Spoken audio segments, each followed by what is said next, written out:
भरत प्रिय रामचंद्र की जय।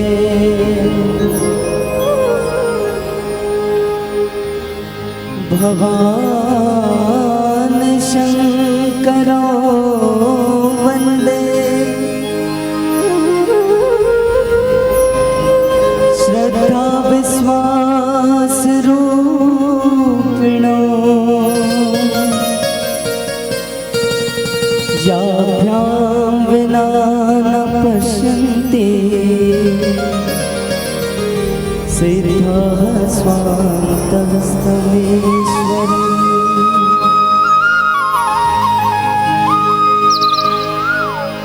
सर्वमंगल मांगल्ये शिवे सर्वार्थ साधिके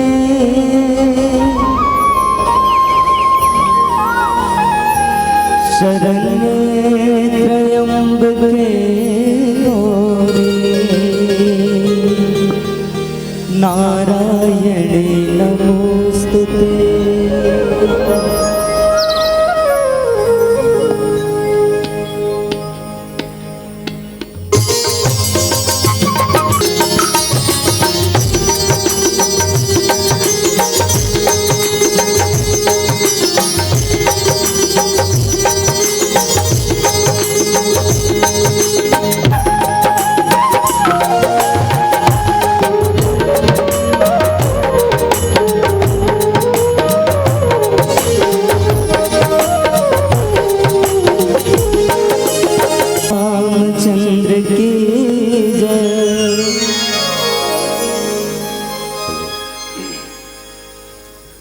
वंदन मेरी मातृधरा को, वंदन देश की माटी को, वंदन मेरे पुण्य प्रदेश को, वंदन पावन परिपाटी को, वंदन पूजनी गुरु चरणन को, पिता माता सुखदात्री को, वंदन संत समाज चरण को, राम रसिक वडभागी को, वंदन श्रोता, वंदन वक्ता, वंदन मानस के अनुरागी को, वंदन मानस के अनुरागी को।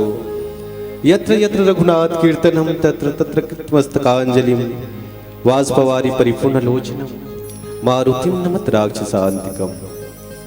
परम आदरणीय संत समाज देवी सज्जनों, माताओं, बहनों, उपस्थित समस्त राम अनुरागी धर्म अनुरागी, आप सबके श्री चरणों में कोटि कोटि प्रणाम सादर निवेदित है, स्वीकार करिएगा।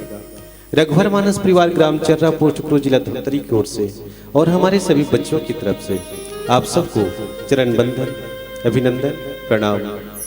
संख्या में आपकी कमी है, इसका मतलब मैं अर्थ यही लगाता हूं। मेरे मन में एक प्रश्न के उत्तर बनता है कि यहाँ पर तो हजारों भगवान के भक्त आते होंगे और आए होंगे और आज भी आएंगे, कल भी आएंगे, लेकिन भक्त तो भक्त है जो चले गए। लेकिन उन भक्तों में से तपस्वी जो है ना, यहाँ रुके हुए हैं। आप सब तपस्वी है, मैं ये कहता हूं, मैं यही कहना चाहता हूं कि यहाँ पर बहुत सारे आए हैं। तपस्वी इसलिए है कि 2 बजे आने वाले हैं, रात्रि के 2 बजे के समय हमको कितनी नींद आती है, सोने में कितना आनंद आता है, सोने का सुख लेना चाहिए हमको, तो घर में लेकर घर में जाकर सोना चाहिए। लेकिन आप उस सुख को त्याग कर, सोने के सुख को त्याग कर यहाँ पर बैठे हुए सिर्फ राम के लिए और राम की कथा के लिए, तो ऐसे लोग तपस्वी ही होते हैं। आप सब तपस्वी हैं और इसी रूप में आप सबको देखकर मैं एक बार पुनः नमन करता हूँ कि ऐसी भावना कि यहाँ पर राम कथा है और राम कथा में जो भी आए हैं उनको सम्मान देने के लिए हमारी जिम्मेदारी बनती है कि हम यहाँ रहें इस भावना के साथ और इस मंच को अपनी आवाजों के साथ आप सबको भोजन परोस रहे हैं। अगर मैं भोजन परोस रहे ये कहूँ ना, तो आपको भी अटपटा लगे कि क्या भोजन परोस रहे, कोई आवाज से करते। अगर मधुर मधुर आवाज हो, मीठी आवाज हो और कान में चले जाए तो कान को कितना सुकून मिले, और कान को अगर सुकून मिल रहा है तो मन सुकून होगा, मन को सुख मिलेगा। अगर मन सुख हो गया, खुशी है उनको, तो ये तन सुख हो जाएगा, खुशी हो मिलेगी उनको। और ये तन सुख है, तन को सुख मिल गया तो मान लीजिए कि आपका जीवन सुख है। और ये सुंदर सुंदर मीठी मीठी आवाज देकर आप सबको बांधते हैं और आवाज की जादूगरी आदरणीय बड़े भैया योगेश्वर साहू जी, धमतरी जिला की उत्कृष्ट, बल्कि मैं कहता हूँ कि छत्तीसगढ़ के उत्कृष्ट उद्घोषक में से एक है, जो चुनकर पता नहीं कैसे देवलाल सिन्हा जी कहाँ से कैसे ढूंढ कर यहाँ पर लाए। उनकी भी अपनी व्यस्तता होती है, उसको भी त्याग कर इस धरा को अपने समय देने के लिए, समर्पण देने के लिए आगमन किए हैं। उद्घोषक महोदय को सादर प्रणाम, उनके जितने भी सहयोगी साथी हैं सबको कोटि कोटि अभिनंदन। दूसरी तरफ देखिए, जिस उम्र में लोग बिस्तर में आराम करना पसंद करते हैं, आरामी कुर्सी में बैठकर कुछ समय व्यतीत करना चाहते हैं, उसी में आराम मिलता है उनको, लेकिन यहाँ पर बिना कोई आधार की सिर पर बैठकर पूरे समय मंच को देना, ये तपस्या नहीं, कठिन तपस्या नहीं तो और क्या है। मैं तो शब्दों शब्द में कह देता था और कई मंचों में कह देता था मानस संचेतक, ये तो भाव है, मैंने संचेतक कह देता था, लेकिन मैं तो कहता हूं कि आप मानस खुशबू है, जिसकी खुशबू, जिसके अनुभव की खुशबू, जिसके अनुशासन की खुशबू चारों तरफ फैल रही है, आप तो मानस की खुशबू है। आदरणीय, मैं क्या कहूं, आप निर्णायक की भूमिका में है। मैं पहले भी कहता रहा हूं कि ऐसा काज कठिन है, किसी का निर्णय करना, किसी को मूल्यांकन करना, किसी की परीक्षा लेना इतना सहज नहीं है। स्वयं की परीक्षा हो जाती है, मूल्यांकन हो जाता है। ऐसे काज को निर्वहन करने के लिए आदरणीय द्वय गुरुदेव उपस्थित है। निर्णायक की भूमिका में कठिन काज को सहजता के साथ स्वीकार कर मैं प्रणाम करता हूँ। आयोजक समिति के सभी पदाधिकारी, सभी सदस्य, सभी जो अपने मन और तन को देकर ये तीर्थ बनाए हैं और आप हम सबको तीर्थ यात्री बना दिए हैं। राम कथा मंदाकिनी, मंदाकिनी का मतलब क्या है? तीर्थ ही तो है ना। और राम कथा जहां पर हो रही हो वो तीर्थ ही है। कई अभिलाषा लेकर जीवन जीते हैं लेकिन पूर्ण नहीं हो पाती। उन्हीं में से एक है तीर्थ जाने का, तो तीर्थ नहीं जा पाते तो यहाँ पर तीर्थ बना दिए हैं। ऐसे तीर्थ बनाने वाले आयोजक समिति के सभी साथियों को कोटि कोटि प्रणाम। और आइए मैं लिए चलता हूँ रामचरितमानस के षष्ठम सोपान लंका कांड, दोहा क्रमांक 12 का 12, 1 और 2 और का। ये तो जवाब दिए हनुमान जी महाराज, जिसकी जैसी भावना होती है उनके वैसे शब्द निकल जाते हैं। बस इसके छोड़ा और कुछ भी नहीं है। ये जो प्रसंग है ना, भावना को प्रकट करने का ही है। अपने अपने भावना को प्रकट कर रहे हैं। यहाँ पर 4 भक्त है, एक भगवान है और एक भगवान के प्रश्न बना, एक कौतुक बस एक उनके मन में कौतुक हुआ और एक प्रश्न कर दिए और उसी प्रश्न को उत्तर देने के लिए सभी अपने अपने हिसाब से दे रहे हैं। और जिसकी जैसी भावना होगी ना वैसे उनका जवाब आएगा। बस ऐसा ही है यहाँ पर। और हनुमान जी महाराज तो एक दास है। दास की भावना क्या होगा? दास जैसा होगा। और उनके स्वामी कौन है? राम है। और एक दास जो होता है ना, अपने स्वामी के चरणों में अपने दासपन को ही प्रकट करता है। महाराज बोल दिए, हनुमान जी महाराज कहते हैं, कह हनुमंत सुनो प्रभु शशि तुम्हारे दास के दास। हनुमान जी महाराज खुद दासों का दास है, दास है। राम जी के अनन्य भक्त है, अनन्य दास, अपने आप को दास के रूप में देखता है। तो बोले कि महाराज वो चंद्रमा है ना, वो आपके दास है। और ये प्रश्न क्या है? फिर अब तो प्रश्न यहाँ पर बनता है कि किसके जवाब दे रहे हैं? पूरब दिशा बिलो की प्रभु देखा उदित मयंक। पूरब दिशा को देखकर राम जी सभी चारों भक्तों को कहते हैं। वहां पर तो कई लोग बैठे हैं लेकिन मुख्यतः 4 ही लोग को संकेत करते हैं। और 4 विशिष्ट भी है वहां पर जिनको यह प्रश्न किया गया है। पूरब दिशा को देखते हैं, चंद्रमा वो का उदय हो रहा है। और ऐसे ही रूपक करते हुए कहते हैं कि चंद्रमा ऐसे लग रहा है कि एक सिंह है, सिर है और हजारों हाथियों के बीच में तो निकलते जा रहा है। ये भी गुण ही है चंद्रमा का। उतने गुण को कहने के बाद उनका एक अवगुण कह देते हैं। कहत सब ही देखो शशि है मृगपति सरिस असंग। देखिए कितना ऐसा लग रहा है कि ये शेर है और हजारों हाथियों के बीच में निडर होकर चल रहा है। देखो कितना सुंदर लग रहा है ये चंद्रमा। ऐसा लग रहा है कि उनके चारों तरफ जो तारे हैं ना, मोती है, बिखरे हुए हैं। और वो रात्रि, जिस रात्रि में पूर्णिमा की वो रात्रि, एक सुंदर स्त्री के सुंदर गहने श्रृंगार लग रहा है। इतने सारे गुण कहने के बाद, चंद्रमा के गुण कहने के बाद एक प्रश्न कर देता है, लेकिन मुझको अभी तक समझ नहीं आई बात कि चंद्रमा में कालापन क्यों है? ये कालापन किसका है? इतने सारे गुण होने के बावजूद भी ये कालापन क्या है? कहूं कहा निज निज मति भाई, सब अपने अपने मत कहना। ये कालापन किसका मतलब क्या है? इसका कारण क्या है? कहूं प्रभु शशि महु में चकताई। ये चंद्रमा में जो कालापन है ना, इसका कारण क्या है? ये 4 भक्तों को 4 एक ही प्रश्न किए हैं। प्रश्न एक है लेकिन उत्तर 4 है। यहीं पर चिंतन करने की बात है कि उत्तर क्या क्या हो सकता है। मुझको एक बात याद आती है। एक कवि एक कवि हो, कवि क्या होता है? जो देखता है उसी को लिखता है, और उनके लेखनी से, उनके कलम से वही शब्द निकल जाते हैं जो देखता है। एक बार चाय पीने के लिए एक होटल में गया हुआ था, बैठा हुआ था। चाय पीते पीते देखा कि एक कौवा, काला कौवा आता है और सामने में रखा हुआ पराठ है ना, उसमें दही रखा हुआ था। दही को चोंच मारता है और उड़ते जाता है। होटल वाला को बहुत गुस्सा आया, वहीं पर एक कोयला उठाया और फेंक के मार दिया। कौवा वहीं पर मर गया बेचारा। उस दृश्य को देखते हुए कवि को लगा कि हे भगवान, एक छोटा सा कौवा एक छोटे से लालच के मन में आया और एक दही के कारण वो प्राण गंवा दिया। और उसी वो कौवा को जो मारा गया था ना, वो छोटा सा कोयला उसी को उठाता है और कवि लिख देता है वहीं पर जाकर, काग दही पर प्राण गवाया। देखिए एकदम साफ भावना, उनकी भावना एकदम साफ है। जो उन्होंने देखा उसी को लिख दिया, काग दही पर प्राण गवाया। इसका मतलब यही है कि एक कौवा है, दही के कारण अपने प्राण गवा दिया। ये भाव है कवि का। कुछ समय के बाद एक बाबू आता है, लिपिक, जो ऑफिस में काम करता है, लेकिन कुछ कागज के हेर फेर करने के कारण निलंबित हो गया था, सस्पेंड हो गया था। बहुत तनाव में था, टेंशन में था। उसी होटल में चाय पीने के लिए वो भी आया और वहीं पर बैठा जहाँ पर एक कवि बैठा हुआ था। और बैठे बैठे चाय पीते पीते जब देखा ना, तो बहुत सुंदर सी पंक्ति को भी पढ़ता है जिसको कवि लिखा था, अपनी भावना प्रकट किया था। उस पंक्ति को देखने के बाद वो लिपिक है ना, सोचता है हे भगवान, जिन्होंने भी लिखा लेकिन मेरी बात लिख दी है, मेरी भावना को लिख दिए है, मेरे साथ जो गुजर रहा है ना, उसी को लिख दिए है। और क्या पढ़ा? वस्तुतः कवि ने क्या लिखा है?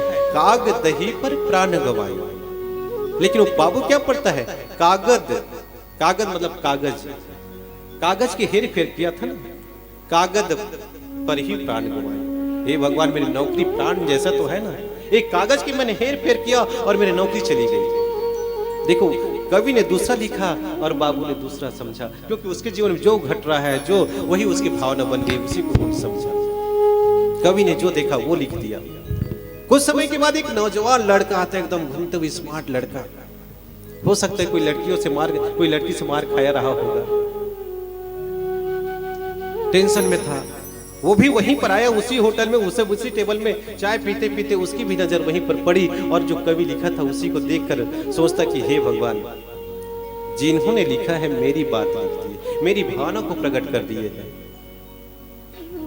कवि ने क्या लिखा था? काग दही पर प्राण गवाया, कौवा दही के कारण प्राण गवाया। वो बाबू ने क्या पढ़ा?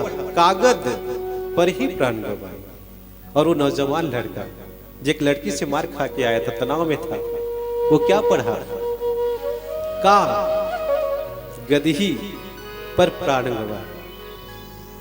देखो, मेरे कहने का मतलब यही, पंक्ति एक ही है ना, लेकिन भावना प्रकट करने के लिए अलग अलग अपने अपने भावना प्रकट कर दिए। प्रश्न भी तो वही है। भगवान ने देखिए प्रश्न किया, ये चंद्रमा में इतने सारे गुण है, लेकिन एक चंद्रमा में कालापन क्यों है? इसका मतलब क्या है?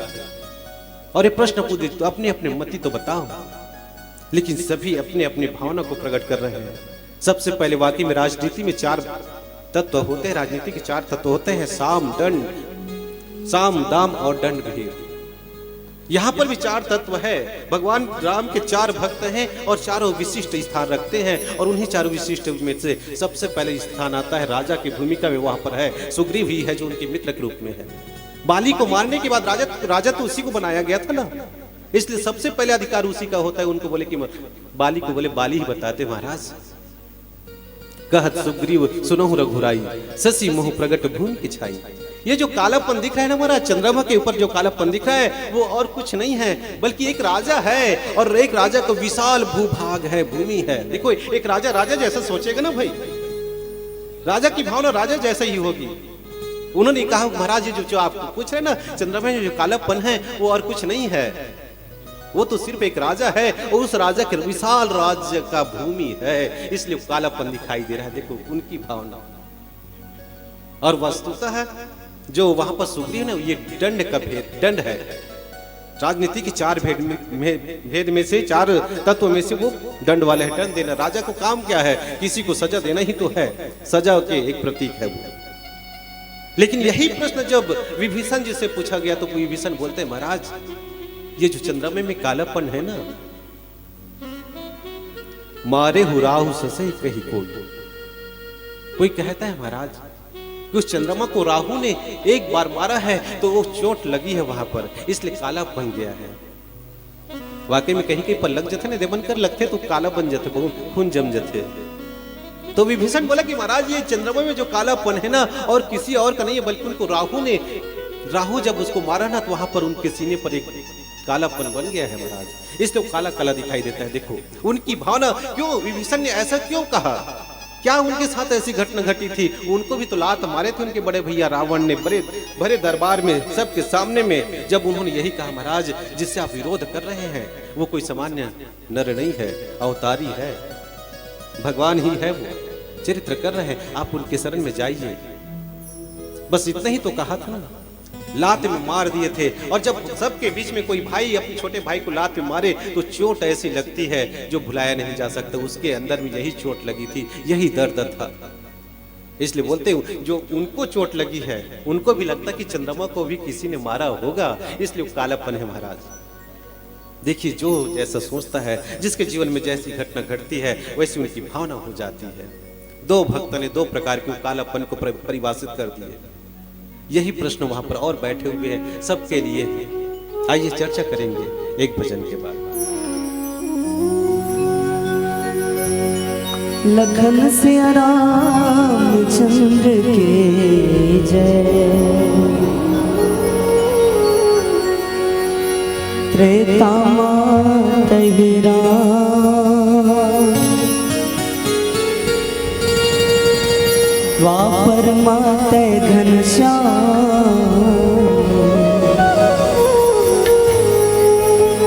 महिमा लगाओ तोर घड़ी रे घड़ी। त्रेता मातहि राम, द्वापर माते घनश्याम, महिमा लगाओ तोर घड़ी रे घड़ी। त्रेता मातहि राम, द्वापर माते घनश्याम, महिमा लगाओ तोर घड़ी रे घड़ी। त्रेता मातहि राम।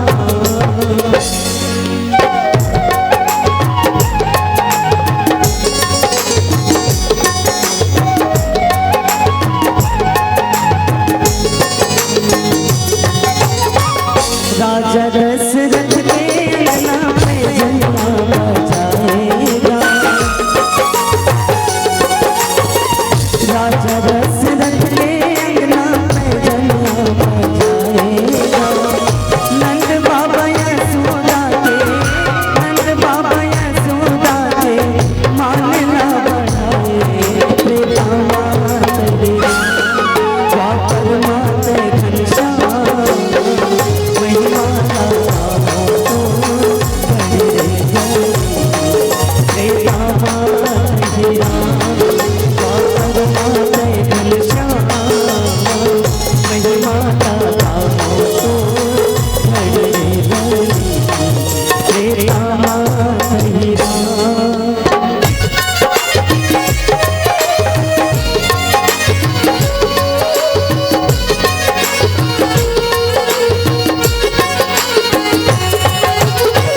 राम राज लाने प्रभु जी रावण का संहारेगा,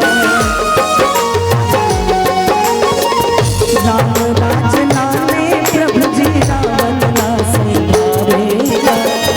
कंस शिशुपाल जैसे, कंस शिशुपाल जैसे पापी लात मारे।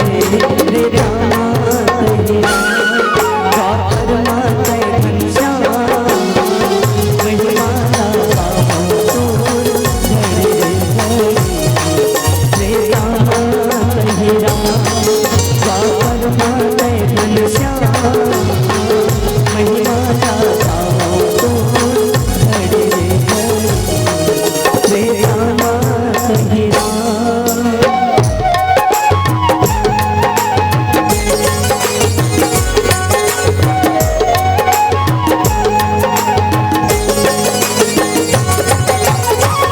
पापी मारे घर में उबारे संतन का सहराएगा, पापी मारे घर में उबारे संतन का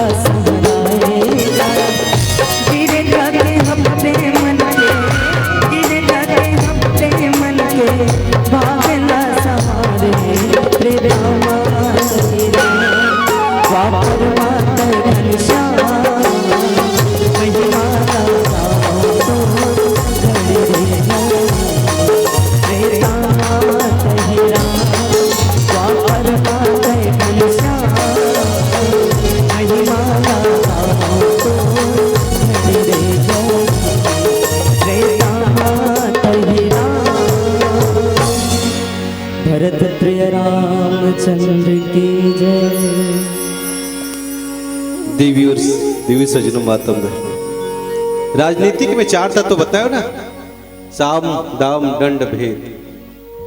तो दंड के प्रतीक तो सुग्रीव जी महाराज है, बता दीस महाराज वो एक राजा की भूमि है इसलिए कालापन दिखाई देता है। लेकिन यहाँ पर दूसरा भेद, राजनीति के जो तत्व है ना, एक तत्व है भेद है ना, वो विभीषण को माना गया है क्योंकि वो रावण का भाई है और रावण का मर्म जानता है, उनके भेद को जानता है, इसलिए राम अपने पास रखा हुआ है।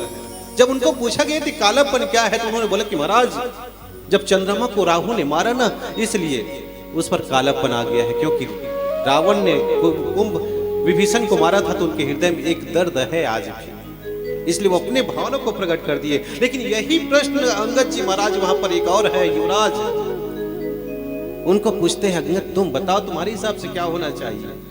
अंगद क्या बताएगा, उनके जवाब देखिए कितना सुंदर जवाब देते हैं अंगद, उनके जवाब को तो देखिए।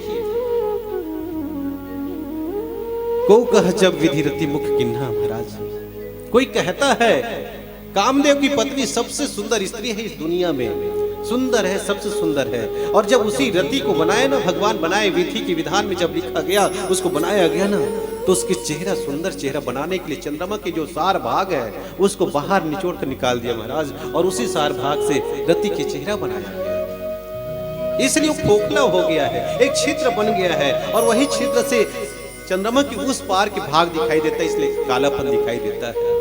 ये भावना कैसे प्रकट हुई होगी ये तो विचार करिए।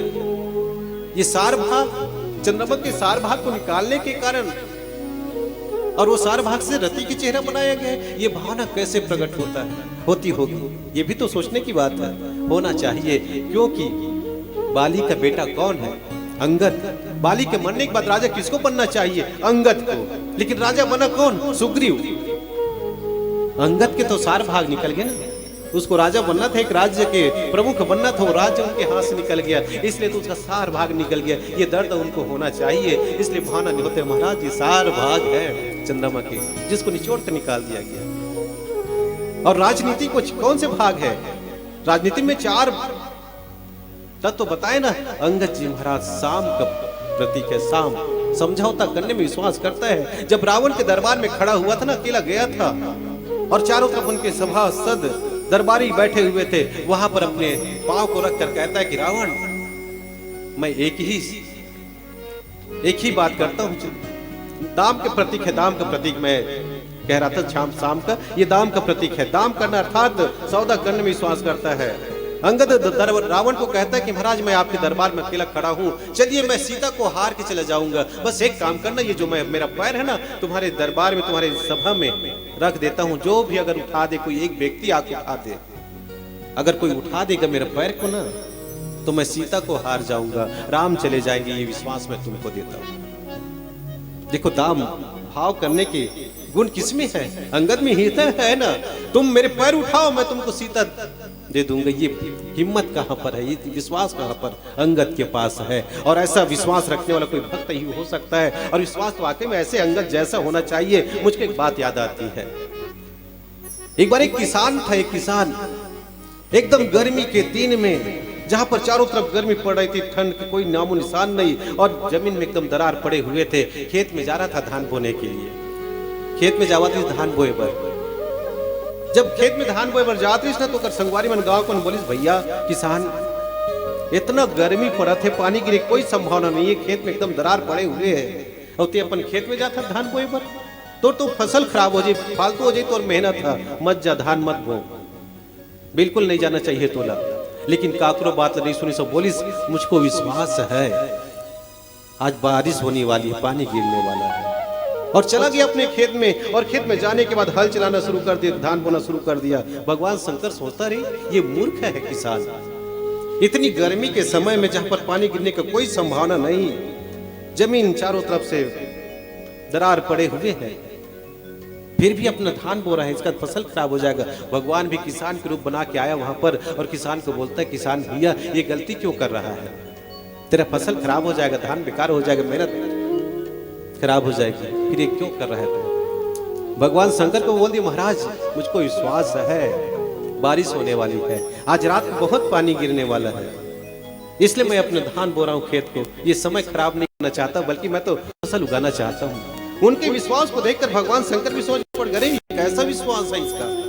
अगर इसको विश्वास है तो इनके विश्वास का परीक्षा होनी चाहिए। तुरंत भगवान शंकर इंद्र के पास जाके बोलता है कि इंद्र, कुछ भी हो जाए, कुछ भी हो जाए, आज बारिश नहीं होनी चाहिए, पानी नहीं गिरना चाहिए, कुछ भी करो तो, क्योंकि किसान को विश्वास की पानी गिरेगा और मैं चाहता हूं कि पानी नहीं गिरना चाहिए।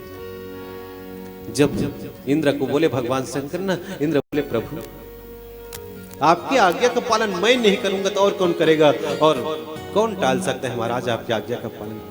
बिल्कुल महाराज मैं ये करूंगा ही, आपने बोल दिए, मैं आज्ञा का पालन किया और नहीं पानी गिरेगा, लेकिन एक शर्त है महाराज, एक निवेदन है।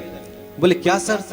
ये देखो महाराज, ये मेढक ना, छोटे छोटे मेढक जमीन पर वो टर टर करके आवाज करते हैं, और जब आवाज आती है टर टर के तो पानी अपने आप गिर जाता है। महाराज आप उनको समझा दीजिए, वो टर टर करके मत करे, मैं पानी नहीं गिराऊंगा, बारिश नहीं होगी।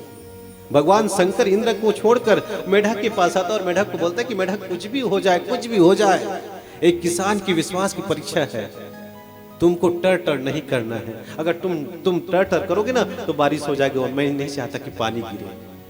मेढक बोले कि प्रभु आप बोल दिए, मतलब हम मान गए आपकी बात, आपके आदेश पालन नहीं करेंगे तो और क्या करेंगे महाराज। बिल्कुल आज चुपचाप रहेंगे, एक भी आवाज नहीं निकालेंगे, लेकिन एक निवेदन है प्रभु, एक विनती है, एक शर्त है। बोले क्या शर्त है तुम्हारा? बोले कि जुगनू है महाराज, जुगनू, जोगनी जिला कथन ना, ये जुगनू है, बार बार जलता बुझता है महाराज, तो मेरी आवाज, मुंह से आवाज निकल जाती है, बस आप उनको शांत करा दीजिए, वो जलना और बुझना बंद कर दे, मेरे मुंह से आवाज निकलना बंद हो जाएगी, फिर बारिश भी नहीं होगा महाराज, पानी नहीं गिरेगा। भगवान शंकर जुगनू के पास जाके जुगनू को बोलता है कि जुगनू, जब तुम रात में जलते बुझते हो ना तो मेढक टर करके आवाज करते हैं, बारिश होती है, और मैं चाहता हूँ कि आज बारिश न हो, तुमको चुपचाप शांत बैठना पड़ेगा। जुगनू बोले कि प्रभु आपकी आज्ञा, और आपकी आज्ञा का पालन हम नहीं करेंगे तो और कौन करेगा महाराज। बिल्कुल आज हम रात भर एकदम शांत रहेंगे, चुपचाप रहेंगे, एक पल के लिए हम नहीं जलेंगे बुझेंगे, एकदम अपन खुंदरा में जाके लुका के चुपचाप। रात हुई, किसान खाना खाइस, और ये देखे वर खेत गीस की पानी गिरही कि नहीं गिरही, लेकिन जात जात अपन हाथ में टार्च लेके गीस, और जैसे रात आधा रात हुई ना, अभी तो 2 बजे थे, वो 12 बज रही, वही समय एकदम झर झर पानी गिरना शुरू हो गया आधा रात में। जब बारिश हुई भयंकर झर झर बारिश हुई ना, भगवान शंकर के दिमाग खराब, इंद्र के पास जाकर बोलते इंद्र मैंने तुमको मना किया कि बारिश नहीं होनी चाहिए, पानी नहीं गिरना चाहिए, फिर बारिश क्यों हो रहा है। इंद्र बोले कि प्रभु मैंने आपके पास एक शर्त रखा था, ये मेढक टर टर मत करे, फिर बारिश नहीं होगी, मैंने कहा था। देखो आपके सामने टर टर कर रहे हैं महाराज, मैं क्या करूंगा, मेरी मजबूरी है, बारिश होगी ही। मेढक को पूछता है, मेढक जब तुमको हम चुपचाप रहने के लिए बोले, तुम क्यों टर टर कर रहे हो? मेढक भी बोला महाराज मैंने तो आपसे निवेदन किया था, ये जुगनू है, जलना बुझना बंद कर दे, बस मेरे मुंह से आवाज नहीं निकलेगी, मैंने आपसे कहा था, लेकिन देखो आपके सामने जल बुझ रहा है, मैं क्या करूंगा, आवाज तो निकलेगी ही महाराज, अब आवाज निकलेगी तो बारिश होगी भी। भगवान शंकर जुगनू के पास जाके पूछता है, जुगनू जब मैंने तुमको मना किया था जलना बुझना नहीं है तो क्यों जल बुझ रहे हो? जुगनू बोले महाराज मैं कहा जल रहा हूं, जब से आपने कहा है तब से मैं अपने आवास में, अपने घर में, अपने चुपचाप बैठा हूं, आराम कर रहा हूं, एक बार भी जल बुझा नहीं। तो कौन जल बुझ रहा है? वो पेड़ देखिए महाराज, उस पेड़ में एक किसान बैठा हुआ है, बारिश हो रही कि नहीं हो रही है देखने के लिए अपने टार्च को बार बार जला और बुझा रहा है, इसलिए मेढक टर टर कर रहा है, और मेढक टर टर कर रहा है तो बारिश हो जाएगी। ये विश्वास है, यही विश्वास है, और इसी विश्वास के प्रतीक है अंगद जी महाराज। तभी तो रावण के दरबार में कह दिया, रावण तुम में हिम्मत है, तुम्हारे कोई भी इतने योद्धा है उसमें हिम्मत है, मैं पैर को उठा के दिखा दे, और पैर को उठा के दिखा दे, अगर उठा देंगे तो मैं सीता को हार के चले जाऊंगा, राम वापस चले जाएंगे, मैं अब वचन देता हूं तुमको। तो राजनीति की एक तत्व है दाम, जो दाम कर रहा है, सौदा कर रहा है रावण के साथ, और कहता है महाराज, वही भगवान राम का जवाब देते कि महाराज वो रति के जब मुंह बनाए ना भगवान, तो सार भाग निकाल लिए थे, इसलिए उसका खोखला हो गया है और एक छिद्र बन गया है। अंगद के हृदय में भी वही छिद्र है, बार बार उनको दर्द करता है कि राजा नहीं बन पाया और हमेशा एक डर बना रहता है बाली कहीं उसको मरवा न दे, क्योंकि सुग्रीव उसको मरवा न दे, क्योंकि बाली का बेटा है। बाली से डरता था सुग्रीव, काश अंगद भी वैसे बलशाली न हो जाए और सुग्रीव को मार दे। उसके अंदर में यही डर है। इसी को कहते हैं महाराज वो खोखलापन है, मेरे अंदर भी खोखलापन है। देखो अपनी भावना उन्होंने प्रकट कर दिया। अंततः हनुमान जी महाराज जी से पूछते हैं कि तुम बताओ हनुमान, तुम्हारे हिसाब से क्या होना चाहिए? वो चंद्रमा में जो कालापन दिखाई दे रहा है वो क्या होना चाहिए? चलो हनुमान जो भी जवाब दे ही, तुम्हारे हिसाब से क्या होना चाहिए? चंद्रमा में जो कालापन है वो क्या होगी? चलो बताओ तुम्हारे हिसाब से क्या होना चाहिए? जेमन अपन अपन हिसाब से सोची जवाब दीस। अब यहाँ तो 4-5 झक 10-15 झक बैठे हैं, अपन अपन भी जवाब होना चाहिए क्या हुई? चलो बताओ भला। चले दे तरफ माता मन बैठे हैं, चंद्रमा में कालापन है, कारण क्या है? यही ना कि महाराज वो सुंदर चेहरा है एक स्त्री का जिसमें तिल है, कालापन है, इसलिए वो कालापन है। ऐसा भी तो हो सकता है, क्यों नहीं हो सकता? क्योंकि एक सुंदर स्त्री अगर उसके चेहरे में उनके गाल में थोड़ा तिल का निशान होता है, कितना प्यारा लगता है। ये हमारी भावना भी तो हो सकती है, उसको हम सुंदरता के रूप में भी तो देख सकते हैं। हम तो ये भी कह सकते हैं महाराज वो छोटा सा बालक है जिसको नजर न लगे, ये उसके माँ ने छोटा सा काला का टीका लगाया है, वही है चंद्रमा के काला का। ये भी तो कह सकते हैं, क्योंकि हम अपने बच्चे को प्रेम करते हैं, जो है ये हमारी भावना हो सकती है। लेकिन यहीं पर हनुमान जी महाराज जवाब देते हैं, महाराज ये जो कालापन है वो कोई दोष नहीं है, वो तो उसका गुण है। देखो अभी तक उनके दोष के रूप में बताया जा रहा था ना, हनुमान जी महाराज बोलते नहीं महाराज वो कोई दोष नहीं, वो तो गुण है, एक भक्त का गुण है। क्योंकि हनुमान जी महाराज भी वो अनन्य भक्त ही है, राम के अनन्य भक्त है। बोलते कि कालापन है ना, एक भक्त की भक्ति है, वो एक भक्त की भक्ति है। और हनुमान जी महाराज भी तो भक्त ही है, हमेशा हर एक पल कहीं पर सोचता है कि उनकी भावना में कोई है तो राम ही है। इसलिए एक दास है, वो दास बना दिया चंद्रमा को, दास है महाराज आपके सेवक है। और आपकी वो जो सेवक करने की भावना है, उनके अंदर में जो भक्ति है ना, एक भक्त है, वही कालापन के रूप में दिखाई दे रहे हैं महाराज। ये हनुमान जी महाराज कहा हनुमंत सुनो प्रभु, शशि तुम्हारे प्रिय दास। वो शशि है, चंद्रमा है, तुम्हारा प्रिय दास है। देखो हनुमान जी महाराज कितने सुंदर, दोष को भी सुंदर बना दिए, गुण में परिवर्तित कर दिए। यही तो ज्ञानियों का सुंदर बात है। आइए चर्चा करेंगे एक भजन के बाद। लखन सिया रामचंद्र के जय,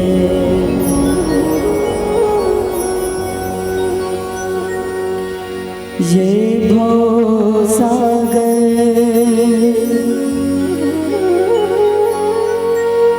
अगम भरे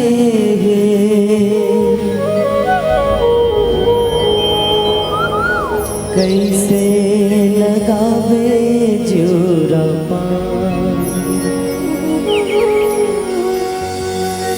भजन के रसला पीले मनवा। यही तो है जगत आधार।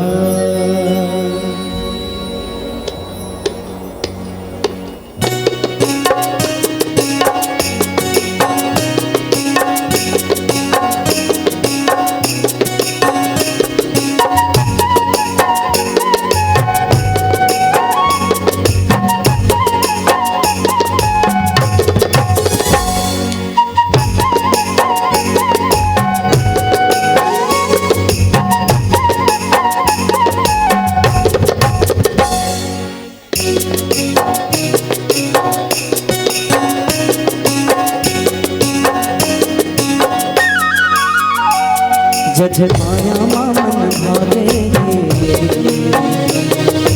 आए नहीं हरि भजन मन का कर पाछो भागे अगर धुन बीचे मरिया दो दिन के हवे कर जाही तोरे दो दिन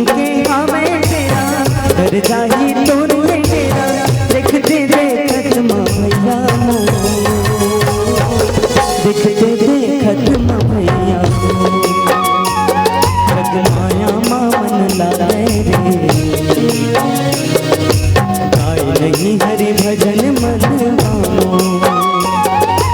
पाकर पाछू भागे अगर धुन मम्मी पे उमरिया तो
सज्जनों, राम जी का यही प्रश्न, कह प्रभु शशि महु में चकताई, कहूं कहा निज निज मति भाई। प्रश्न यही था कि चंद्रमा में कालापन है तो कारण क्या है, दोष क्या है। प्रश्न एक प्रश्न और उत्तर, चार लोग उत्तर देने वाले, चार अपने अपने हिसाब से उत्तर देते हैं। अंतिम में हनुमान जी महाराज एक और बात कहते हैं, महाराज ये तो आपके प्रिय दास है। और आपके चेहरे देखिए कितना श्यामल रंग है, और आपका चेहरा चंद्रमा जैसा है ना, उसके हृदय में आप निवास करते हैं। आप निवास करते हैं। हनुमान जी महाराज के हृदय में राम सीता निवास करते हैं।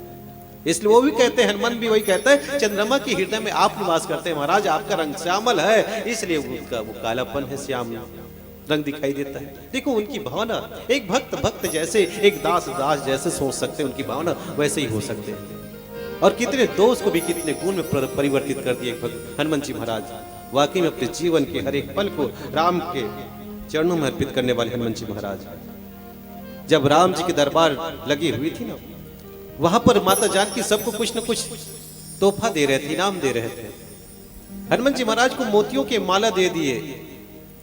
हनुमान जी महाराज को लगा कि इस मोती की माला मेरे प्रभु निवास करते होंगे। अपने दांत से चबा चबा तोड़ तोड़ के देखे, कहीं पर कुछ नहीं दिखे, और मोती की माला को ऐसे फेंकते जा रहे थे। किसी ने पूछा, हनुमान जी महाराज ये तोड़ कर क्यों फेंक रहे हो? इतने बहुमूल्य मोती है, उसको दांत में चबा कर देखते और फेंक देते, इसका मतलब क्या है? बोले कि मैं इसमें राम ढूंढ रहा हूं, राम कहीं पर नहीं दिखाई दिया, इसलिए मेरे कोई काम का नहीं, मैंने फेंक दिया। अच्छा, क्या तुम्हारे हृदय में राम निवास करते हैं? बोलते हाँ मेरे हृदय में निवास करते। दिखाओ। बोला तुरंत हनुमान जी महाराज अपने हृदय को ऐसे चीर कर दिखा दिए। माता जानकी और भगवान राम निवास करते थे। जिनके हृदय में राम निवास करते हैं वो दूसरे के हृदय में भी राम को ही देखते हैं। हनुमान जी महाराज यही बात कहना चाहते कि महाराज ये चंद्रमा है, और चंद्रमा आपके दास है, उसके हृदय में आप निवास करते हैं, और आपका रंग काला है, श्यामल है, इसलिए उसके ऊपर भी काला रंग है जो आप ही का है, जो झलकता है। ये भक्त की भावना। हनुमान जी महाराज की बात को सुनकर हनुमान भगवान राम हंस डालते हैं, और हंसते हुए दक्षिण दिशा को देखते हैं, और दक्षिण दिशा में बैठा हुआ है रावण।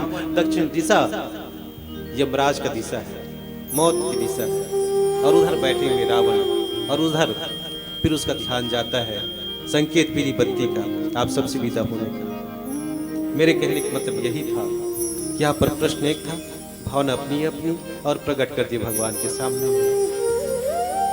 और सच्चे दास जो होते हैं ना, 3 लोगों के बातों से भगवान राम को हंसी नहीं आई, लेकिन इनके बात से हंसी आ गई। भगवान हंस दिए, खुश हो गए। और ये राजनीति के 4 तत्वों में से हनुमान जी महाराज शाम का है, समझौता करना चाहते, समझौता के ऊपर विश्वास करने वाले, ये चौथा तत्व है।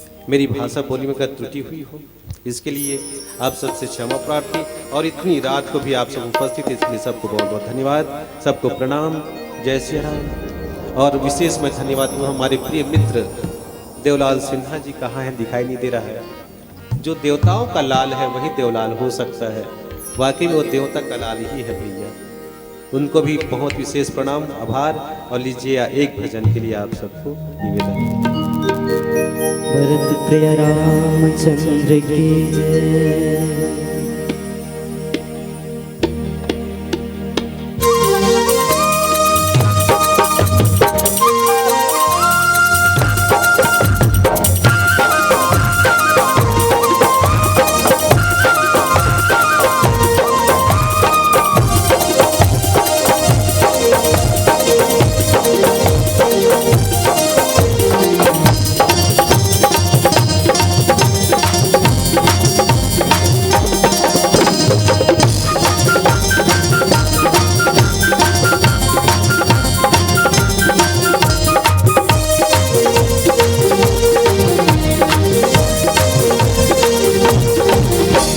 बन जाना राम दीवाना ते, संग बन जाना राम दीवाना ते। काले तुलसी के बैनर, ते काले तुलसी के बैनर, दिल माँ बिछन ले संगी, दिल माँ बिछन ले संगी। मेरा जन्म भर जाए ना, ये मेरा जन्म भर जाए, ये मेरा जन्म भर जाए। संगी बन जाना राम दीवाना ते, संगी बन जाना राम दीवाना ते। काले तुलसी के बैनर, ते काले तुलसी के बैनर, दिल माँ बिछन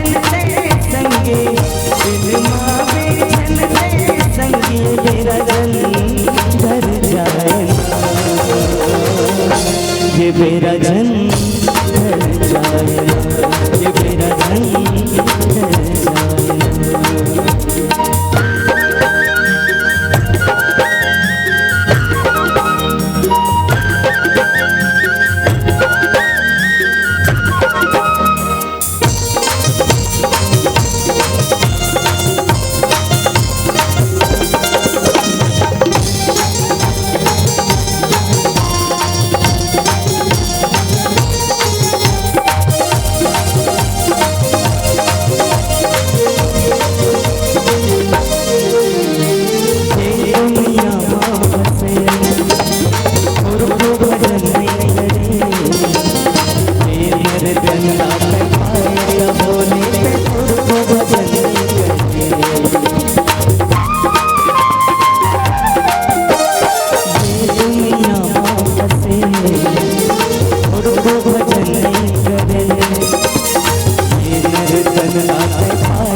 अब जन कर संग न दानी ते, अब जन कर संग न दानी तुलसी के बैनर, तुलसी के बैनर, दिल माँ पे जन ले संगी, दिल माँ पे जन ले संगी, मेरा जन डर जाए ना, ये मेरा जन ढल जाए ना, ये मेरा जन ढल जाए ना।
फिर मिले न मौका दोबारा रे,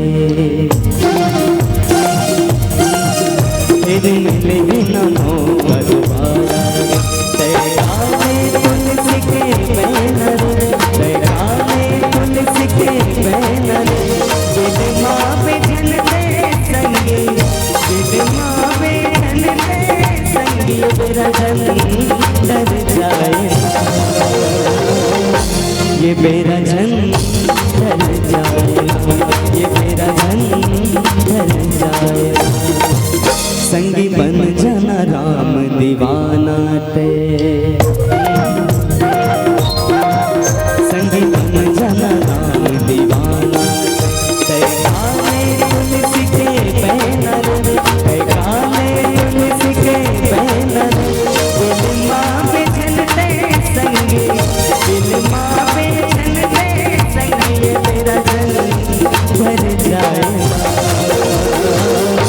ये मेरा जन ढल जाए, ये मेरा जन ढल जाए, ये मेरा जन ढल जाए ना।